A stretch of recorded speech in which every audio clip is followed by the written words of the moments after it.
حضرت ذوالکفل کون تھے؟ کیا وہ نبی تھے یا کوئی عام انسان تھے؟ تو ان کے بارے میں قرآن پاک میں ہے وَإِسْمَاعِيلَ وَإِدْرِيسَ وَذَوالکفل کُلٌّ مِّنَ الصَّابِرِينَ۔ اللہ رب العزت فرماتے ہیں کہ اسماعیل اور ادریس اور ذوالکفل یہ تمام کے تمام صبر کرنے والے تھے۔ اور دوسری جگہ پر فرمایا وَاذْكُرْ إِسْمَاعِيلَ وَالْيَسَعَ وَذَوالکفل،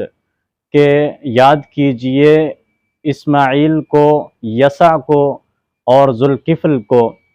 تو اللہ رب العزت نے قرآن پاک میں حضرت ذوالکفل کا تذکرہ انبیاء کے ساتھ فرمایا ہے،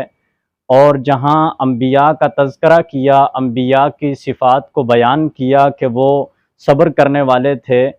تو اللہ تعالیٰ نے وہاں پر حضرت ذوالکفل کا تذکرہ بھی فرمایا۔ ان آیات سے اور قرآن پاک کے اس اسلوب سے یہ اندازہ ہوتا ہے کہ حضرت ذوالکفل اللہ کے نبی تھے، لیکن ان کے بارے میں دوسرے اقوال بھی ہیں۔ بعض محدثین نے یہ نقل کیا ہے، اور خاص طور پر اس میں حضرت مجاہد رحمہ اللہ نے یہ نقل کیا ہے کہ حضرت ذوالکفل نبی نہیں تھے، لیکن ایک نیک انسان تھے، اللہ کے بندے تھے، اور یہ حکمران تھے۔ انہوں نے اپنے عدل و انصاف کے ساتھ ایک حکومت کی، اس وجہ سے ان کو ذوالکفل کہا جاتا ہے۔ ذوالکفل کا معنی ہے ذمہ داری کو اٹھانے والا۔ ان کا واقعہ کچھ یوں نقل کیا گیا ہے کہ حضرت یسع علیہ السلام جب بیمار ہوئے اور ان کی موت کا وقت قریب ہوا، تو انہوں نے خیال کیا کہ کوئی ایسا آدمی ہو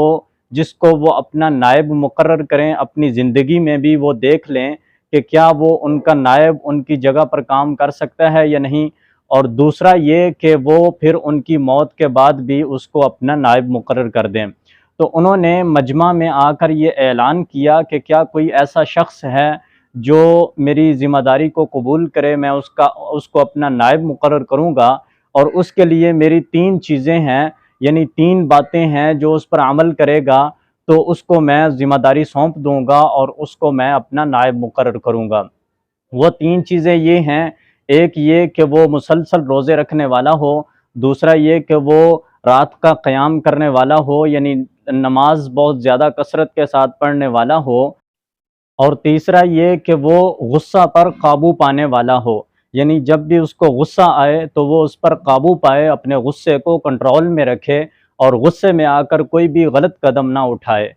تو جب انہوں نے مجمع کے اندر یہ بیان کیا تو ایک سادہ سا انسان جو فقیر صفت تھا، پھٹے پرانے کپڑوں میں تھا، وہ کھڑا ہوا اور اس نے کھڑے ہو کر یہ کہا کہ میں یہ تینوں کام کرنے کے لیے تیار ہوں، یعنی جو آپ کہہ رہے ہیں کہ میں ہمیشہ روزہ بھی رکھوں گا، میں ہمیشہ قیام بھی کروں گا، یعنی نمازیں بھی کثرت کے ساتھ پڑھوں گا، اور اسی طرح میں اپنے غصے پر بھی قابو رکھوں گا۔ تو انہوں نے ان کی حالت کو دیکھ کر کہ یہ ایک عام معمولی سا انسان ہے، اس سے شاید یہ ذمہ داری پوری نہ ہو سکے، تو اس کو منع کر دیا، اور دوسرے دن پھر حضرت یسع علیہ السلام نے پھر یہ اعلان کیا کہ میں اپنا نائب مقرر کرنا چاہتا ہوں، لیکن میری 3 باتیں ہیں، جو اس پر عمل کرے گا میں اس کو اپنا نائب مقرر کروں گا، اور وہ 3 یہ ہیں کہ وہ ہمیشہ روزہ رکھنے والا ہو، نماز پڑھنے والا ہو، اور پھر اپنے غصے پر قابو پانے والا ہو۔ تو دوسرے دن بھی ذوالکفل کھڑے ہوئے اور انہوں نے یہ کہا کہ یہ باتیں میں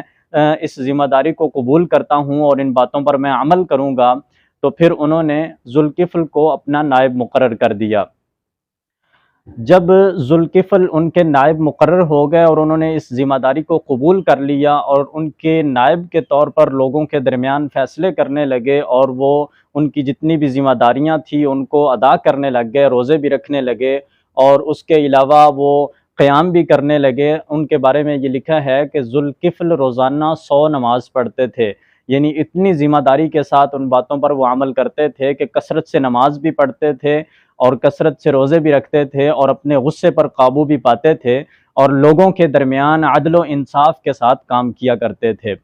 ہوا یوں کہ شیطان نے اپنے چیلوں سے یہ کہا کہ کوئی تم میں سے کوئی ایسا ہے کہ جو ذوالکفل کو اس کی ذمہ داری سے بھٹکائے اور اس کو غصہ دلائے اس پر، یا اس کی کسی بھی ذمہ داری میں اس کو غفلت دلائے۔ تو شیطان کے جو چیلے تھے انہوں نے یہ کہا کہ ہم تو اس میں کامیاب نہیں ہو سکے، ہم نے اسے بہکانے کی بڑی کوشش کی ہے۔ تو شیطان نے کہا کہ میں اب خود جا کر اس کو بہکاؤں گا، پھسلاؤں گا اور اس کی ذمہ داری سے اس کو ہٹا دوں گا۔ تو شیطان نے کیا کیا کہ ایک فقیر آدمی کی شکل میں، ایک ضعیف اور مظلوم بوڑھے شخص کی شکل میں حضرت ذوالکفل کے سامنے آیا، جبکہ حضرت ذوالکفل آرام فرما رہے تھے۔ حضرت ذوالکفل کی جو معمول تھا روزانہ کا وہ یہ تھا کہ وہ دن میں لوگوں کے لیے عدل و انصاف کا کام کرتے تھے، اپنی عدالت لگاتے تھے، لوگوں کی بات سنتے تھے، ان کو انصاف فراہم کرتے تھے،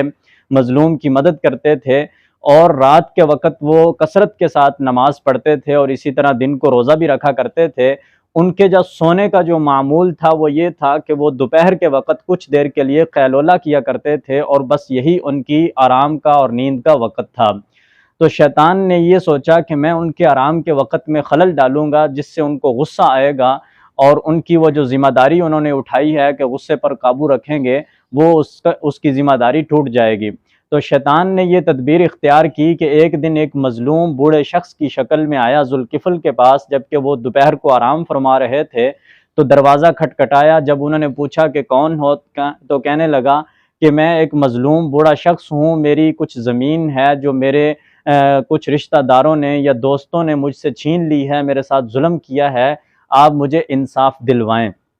تو حضرت ذوالکفل نے اسے تسلی دی کہ میں ضرور آپ کو انصاف دلاؤں گا، لیکن جب کل میں عدالت میں بیٹھوں گا تو اس وقت آپ میرے پاس آئیے گا۔ حضرت ذوالکفل کو اس نے باتوں میں لگائے رکھا اور اتنی دیر تک باتیں کرتا رہا کہ وہ جو وقت تھا ان کے قیلولے کا، آرام کا، وہ ختم ہو گیا۔ تو ذوالکفل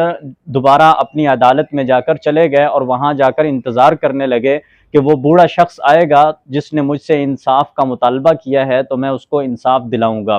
لیکن جب وہ انتظار کرتے رہے عدالت کے آخر تک، اور عدالت کا وقت ختم ہو گیا، لیکن شیطان ابھی تک نہیں آیا، وہ جو بوڑھے شخص کی شکل میں تھا۔ کیونکہ شیطان ایک چال چل رہا تھا، وہ صرف ان کو غصہ دلانا چاہتا تھا۔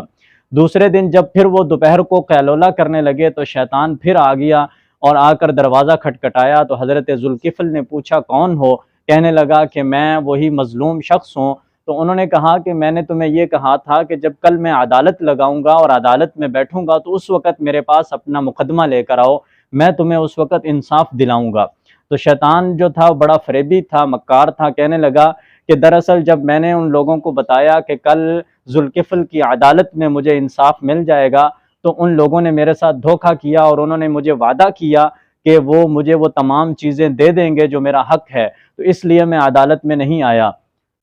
لیکن جب عدالت کا وقت ختم ہو گیا تو وہ لوگ دوبارہ مکر گئے اور انہوں نے مجھے کہا کہ ہم آپ کا حق نہیں دیں گے، چاہے جو بھی آپ کچھ کر لیں۔ تو میں آج دوبارہ آپ کی خدمت میں حاضر ہوا ہوں۔ تو حضرت ذوالکفل نے اسے دوبارہ یہ کہا کہ ٹھیک ہے، جب دوبارہ میں عدالت میں جاؤں گا تو اس وقت آپ میرے پاس آئیں، میں آپ کو انصاف دلواؤں گا۔ دوسرے دن بھی ایسا ہی ہوا کہ وہ عدالت کے آخری وقت تک اس کا انتظار کرتے رہے، لیکن وہ شیطان مکار نہ آیا۔ تو حضرت ذوالکفل گھر واپس آ گئے اور قیلولہ کرنے لگے، آرام کرنے لگے۔ ساتھ ہی انہوں نے اپنے دربان کو اور سیکورٹی گارڈ کو یہ کہا، چوکیدار کو، کہ کسی کو بھی میری اجازت کے بغیر اندر نہیں آنے دینا۔ لیکن شیطان جب آیا اس بوڑھے شخص کی شکل میں، اس نے پھر دروازہ کھٹکھٹایا اور چوکیدار سے کہا کہ مجھے اندر جانے دیں دربان سے، لیکن اس نے منع کیا اور اندر نہ جانے دیا۔ تو شیطان اوپر سے ایک جنگلے کی طرف سے، جو ایک کھڑکی تھی اس کے کمرے کی طرف، وہاں سے اندر گھسا اور اندر چلا گیا۔ جب اس نے اندر سے دروازے کو دستک دی تو حضرت ذوالکفل پھر جاگے